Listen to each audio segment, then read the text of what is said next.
এত লেট করলে হয়? তাতে গাড়ি ধরো। জানো, আজ আমি অনেক খুশি।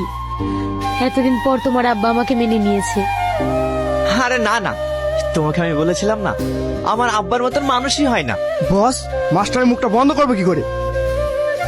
আমাদের প্ল্যান সব রেডি। আগামী 26শে জানুয়ারি মাস্টার যখন বক্তব্য দিতে মঞ্চে উঠবে, ঠিক তখনই রাকেশ তুই ফার্স্ট ফায়ার করবি। আচ্ছা, তোমার আব্বা যদি আমাকে না মেনে নিত, তাহলে কি তুমি আমাকে বিয়ে করতে? আব্বা, এই এত সকাল সকাল ব্যাগ হাতে করি ঠিক কোথায় যাচ্ছ? আজ এই বাড়িতে প্রথম আমার হবু বৌমা আসছে, তার জন্য বাজার করতে হবে না? ওই দেখ সেই মেয়েটা, ধর ওকে ধর। ভাই, কালকে যে মেয়েটা আমার আব্বাকে ধাক্কা মেরেছে, ওই মেয়েটাকে আপনি চেনেন?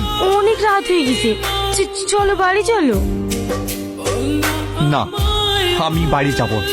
আমি এই বাজারের প্রত্যেককে জিজ্ঞেস করবো, আর ওই মেয়েটার খোঁজ লাগাবই।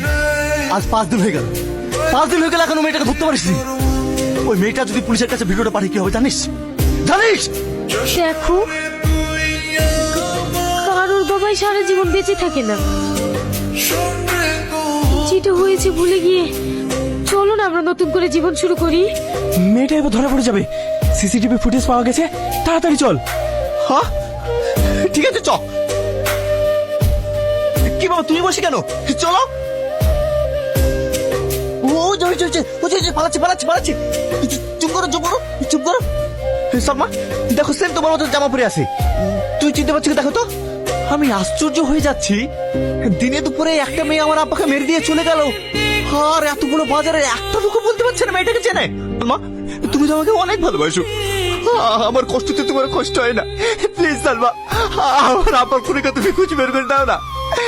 আমার বুকের ভিতরে আগুন জ্বলছে সালমা, আমার রক্ত টক করে পড়ছে। তুমি খুঁজে দাও না সালমা, খুঁজে দাও। দেখো মা, এতদিন আমি তোমার কথা ভেবে টনিকে কিছু বলিনি।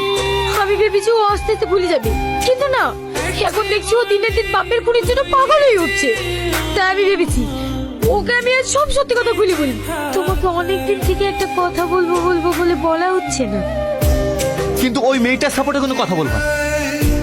ওই মেয়েটার কথা না, আমার কথা। টনি, কি কইছো? এ হচ্ছে আমার শত্রু আর পুরো শত্রু। তার মানে